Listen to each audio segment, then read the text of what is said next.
सारे संसार में सभी इस नाम से भली भांति परिचित हैं। उनके किए चमत्कारों को कौन नहीं जानता। साईं बाबा ने हमेशा ही सभी जनमानस से बार बार यही कहा है कि सभी के साथ समानता का व्यवहार करना चाहिए, गरीबों और लाचारों की हर संभव मदद करनी चाहिए। इंसान की यही सबसे बड़ी पूजा है, क्योंकि जो गरीबों और लाचारों की मदद करता है, ईश्वर उसकी मदद करता है। एक बार की बात है, अहंकारी पुजारी विश्वनाथ बाबा से जलने लगा, क्योंकि अब उसके पास गांव वाले नहीं जाया करते थे। बाबा की कृपा से गांव में सब ठीक ठाक था।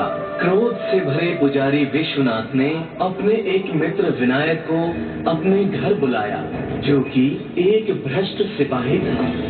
विनायक, जब तक ये ढोंगी बाबा इस गांव में रहेगा, तब तक हमारा धंधा तो चौपट ही समझो। ना तो हम लोग मंदिर में आकर जगावा जमाते हैं और न ही शहर का काम चल पा रहा है। कुछ ऐसा उपाय करो कि ये साईं बाबा यहाँ से भाग जाए। हाँ विश्वनाथ, तुम ठीक कहते हो। अब तो गांव में लड़ाई झगड़ा चोरी डकैती सब बंद है। हमारे तो अफसर भी बाबा के शिष्य बन चुके हैं। कुछ पैसे होते तो इसे भगाने का कोई उपाय करता, क्योंकि धंधा तो हमारा भी चौपट हो गया है। तभी पुजारी ने रुपयों से भरी थैली विनायक को देते हुए कहा, ये लो रुपए और उस ढोंगी साईं को किसी चरित्रहीनता के इल्जाम में फंसाकर बदनाम कर दो। फिर गांव वाले खुद ही उसे यहाँ से भगा देंगे। ऐसा ही होगा विश्वनाथ, अब तुम मेरा कमाल देखना। विनायक थैली जेब में रखकर वहाँ से चला गया। फिर एक दिन हमेशा की तरह बाबा अपने शिष्यों के साथ मस्जिद में बैठे हुए थे। तभी वहाँ एक बहुत ही सुंदर नृत्य की अपने साजिंदों के साथ आकर नृत्य करने लगी। वो अपने हाव भाव से बाबा और उनके शिष्यों को रिझाने की कोशिश कर रही थी। बरसों की रियाज के बाद कल से नाच शुरू करना है। मेरे नृत्य को आपका आशीर्वाद चाहिए। अगर आशीर्वाद चाहिए तो मिलेगा। आज्ञा है। साईं ने कभी किसी को नहीं रोका। और नृत्य आरंभ हुआ।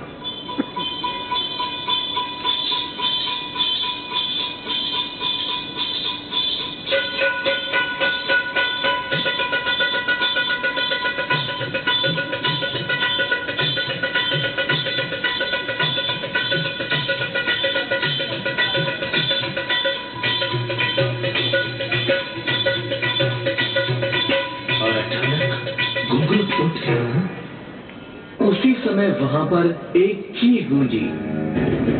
हाय रे मर गया। कोई बचाओ मुझे, कोई बचाओ, मुझे नाग ने डस लिया है।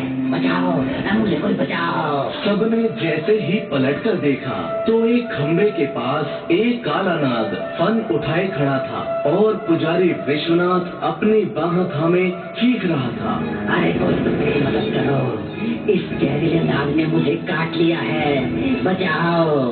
पास ही सिपाही विनायक भयभीत हुए खड़ा था। नृत्य की और उसके साथी भय से कांप रहे थे। तो बाबा उठे और आगे बढ़कर पुजारी विश्वनाथ के सर को अपनी गोद में रखकर उसकी कलाई पकड़ ली और जहाँ कुछ देर पहले नाग फन फैलाए खड़ा था, अब वहाँ एक रस्सी पड़ी हुई थी।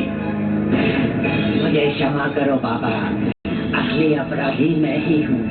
मैं आपको अपना शत्रु समझता था। मैंने ही इस नर्तकी के द्वारा आपको बदनाम करने की साजिश रची थी। जिस रस्सी से ये विनायक आपको बांध कर ले जाने वाला था, वो रस्सी ही ना जाने कैसे नाग बन गई। मेरे शरीर में जहर फैल चुका है बाबा। अब मैं घड़ी तो घड़ी का मेहमान हूँ। मुझे क्षमा कर दो बाबा, क्षमा कर दो। बाबा ने बड़ी ही विनम्रता से कहा, तुम्हें कुछ नहीं होगा विश्वनाथ। यह नाग का जहर नहीं, अमृत है। ये तुम्हारी आत्मा के सारे जहर को समाप्त कर देगा। मैंने तुम्हें क्षमा किया। आज के बाद पुराना विश्वनाथ मर जाएगा और नया विश्वनाथ जन्म लेगा। उसके मन में स्वार्थ, भेदभाव, ईर्ष्या, द्वेष आदि कुछ न होगा।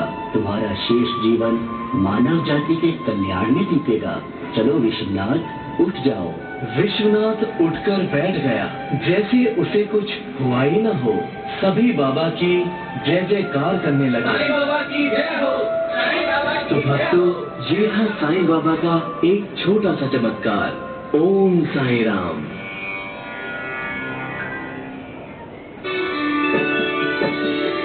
ओम साई नमो नमः, श्री साई नमो नमः, जय जय साई नमो नमः, सद्गुरु साई नमो नमः।